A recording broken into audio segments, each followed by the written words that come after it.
Hello, good morning students. My self Shamsher PhD maths. बेटा 11th class में chapter 4 में exercise 4.1 हम आपकी कंप्लीट कर चुके हैं। अब चैप्टर 4 में वेरी शॉर्ट, जिसको आप ऑब्जेक्टिव क्वेश्चंस बोलते हैं, ऑब्जेक्टिव क्वेश्चंस, ये एक्सरसाइज हम आपको करवा रहे हैं। ठीक है, इस एक्सरसाइज में बेटा क्वेश्चन नंबर फर्स्ट क्या बोलता है, ध्यान से देखिएगा। In principle of mathematical induction, this statement p k plus 1 is true whenever। तो p k plus 1 कब ट्रू होती है? जब p1 भी ट्रू हो और p k भी ट्रू हो। तो इसका मतलब बेटा देखिए, p k plus 1 is true when p1 and p k are true। Third जो रिजल्ट होता है वो केवल जब ही प्रूव होता है जब P1 और Pk दोनों के दोनों क्या होते हैं बेटा, सही होते हैं। तो इसका मतलब जो C है ना, वो आपका आंसर हो जाएगा। इसने ये पूछा था Pk प्लस 1 रिजल्ट कब सही होगा।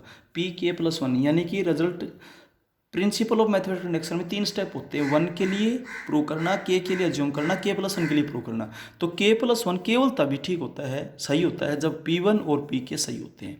इसके बाद बेटा सेकेंड क्वेश्चन, सेकेंड जो क्वेश्चन इसमें बोलता है principle of mathematical induction holds true for the set of. तो सेकेंड क्वेश्चन बेटा नेचुरल नंबर के लिए होता है। जो PMI रिजल्ट होता है, PMI होल्ड्स ट्रू, बेटा ट्रू कब होता है? For the set of each n belongs to natural number. तो इसलिए जो बी है ना, वो बेटा आपका आंसर हो जाएगा। क्लियर है? इसके बाद चलते हैं क्वेश्चन नंबर थर्ड में। बेटा क्वेश्चन नंबर थर्ड में क्या बोलता है कि एक स्टेटमेंट है, does not hold true when n is equal to, देखिए the statement is 2 raised to power n is less than 12। 2 raised to power n is less than 12 does not hold true, does not hold true। ये सही नहीं है। कब सही नहीं है? By trial method, by trial method. 2 raised to power 1 is equals to 2, 2 raised to power 2 is equals to 4, 2 raised to power 3 is equals to 8, 2 raised to power 4 is equals to 16। Clear हो गया? तो बेटा इसका मतलब 2 raised to power 4 is less than 12 is not true, ये सही नहीं है। तो बेटा ट्रायल मेथड लेना पड़ेगा, और इसका मतलब जो सी है ना, वो आपका आंसर हो जाएगा। बेटा यही पूछा था कि एन की वैल्यू क्या ले, तो 4 या 4 से बड़ी आप कोई भी ले सकते हैं, 4 5 6 7 एंड सो ऑन। ये हमेशा सही नहीं होगा। क्लियर? नॉट ट्रू पूछा है। अगर ट्रू पूछता तो ट्रू तो 1 के लिए भी है, 2 के लिए भी है, 3 के लिए भी है। ठीक है बेटा, इस तरीके से आप चलते जाएंगे। इसके बाद चलते हैं क्वेश्चन नंबर फोर्थ में। क्वेश्चन नंबर फोर्थ में बेटा इसने एक स्टेटमेंट दे रखी है Pn। क्या statement the? 2 raised to power n less than 1 multiply 2 multiply 3 multiply 4 multiply n, then the smallest positive integer for Pn is true, then smallest positive integer, then smallest positive integer for which Pn is true। बेटा ये पूछा गया कि सबसे छोटी value क्या होगी जिसके लिए बिल्कुल सही हो। तो सबसे छोटी बेटा जब आप n की जगह 1 पुट करेंगे तो by trial method, by trial method 2 raised to power 1 less than, आप n की जगह 1 पुट करेंगे, is not true, is not true, ये सही नहीं है। 2 raised to power 2 less than 1 into 2, ये 4 ये 2 इज नॉट ट्रू, ये भी सही नहीं है। इसके बाद बेटा 2 raised to power 3 क्या होता है? 8 लेस देन, इधर 3 टर्म्स लेंगे, 1 2 3, ये 8 ये 6, ये भी सही नहीं है। Is not true. इसके बाद बेटा 2 raised to power 4 क्या होता है 16, लेस देन 1 × 2 × 3 × 4। तो ये तो है 16 और यहाँ पर 12 24, ये बिल्कुल सही है, इज ट्रू, ये बिल्कुल सही है और ये बिल्कुल सही थी। इसका मतलब जो डी है ना बेटा वो आपका आंसर हो जाएगा इसके अंदर, ठीक है, डी है वो आपका आंसर हो जाएगा। इसके बाद चलते हैं क्वेश्चन नंबर 5 में। क्वेश्चन नंबर 5 के अंदर बेटा ध्यान से देखिएगा, एक student was asked to prove the statement P N by induction, proved that k + 1 is true, then P K is true for all k greater than 5, also that p5 is true, on the basis of he could conclude that pn is true। देखिए उससे ये कहा गया है कि जो p5 है वो ट्रू है, p5 इज ट्रू, ये गिवन है। pn is true for k + 1 where k is equals to 5, यानी कि p greater than equal to 5 is true, greater than 5 is true. तो p5 भी ट्रू और p, तो इसका कुल मिलाकर रिजल्ट ये निकला p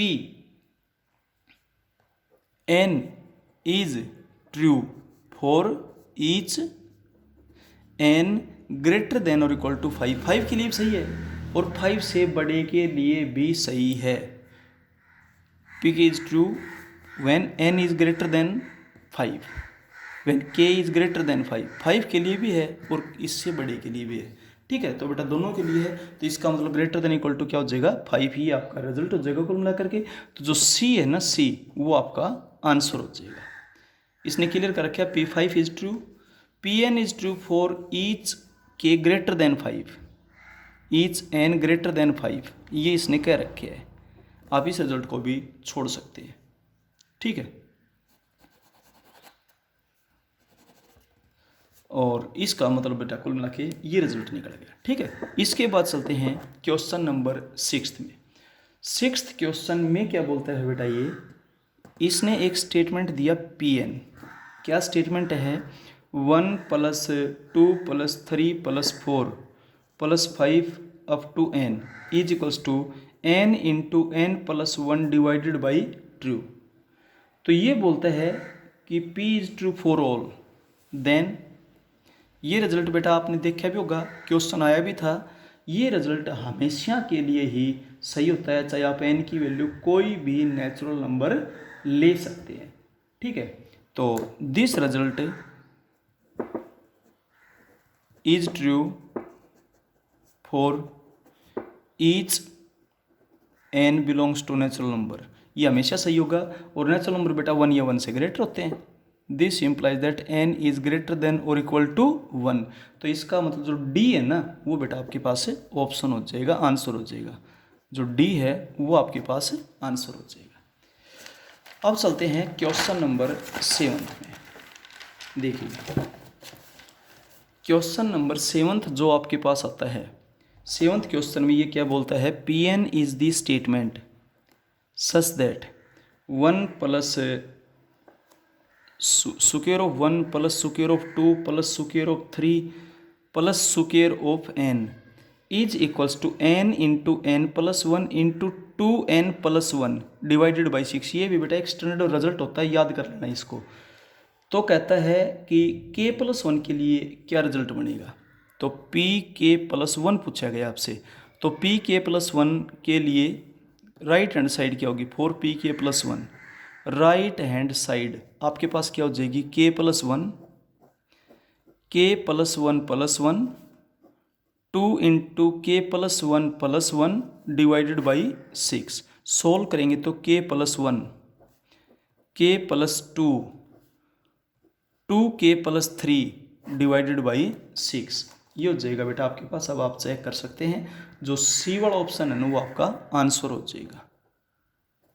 क्लियर है। इसके बाद चलते हैं क्वेश्चन नंबर 8 में। क्वेश्चन नंबर 8 में क्या कहा है, n square is greater than 2n, और n बेटा नेचुरल नंबर है, तो ये कहता है किन n के लिए सही होगा। ये क्वेश्चन बेटा हमने अभी अभी एक्सरसाइज में भी किया था। इसमें ये था when n is greater than equal to 3 then the result is true. आप पुट करके देख सकते हैं 1 और 2 के लिए ये सही नहीं है। For n is equal to 1 and 2 result is not true, result is not true. 1 और 2 के लिए बेटा सही नहीं होगा, 3 या 3 से बड़े के लिए सही होगा। 3 या 3 से बड़ा आपके पास कहाँ पे है, सी में है, तो इसका मतलब जो सी है ना वो आपके पास आंसर बन जाएगा। अब चलते हैं क्वेश्चन नंबर 9 में। क्वेश्चन नंबर 9 बेटा ध्यान से देखिएगा, 7 raise to power n minus 3 raise to power n where n belongs to natural number is divisible by. आप बेटा पुट कर दीजिए n is equals to 1, 7 raise to power 1 minus 3 raise to power 1 is equals to क्या हो गया 4।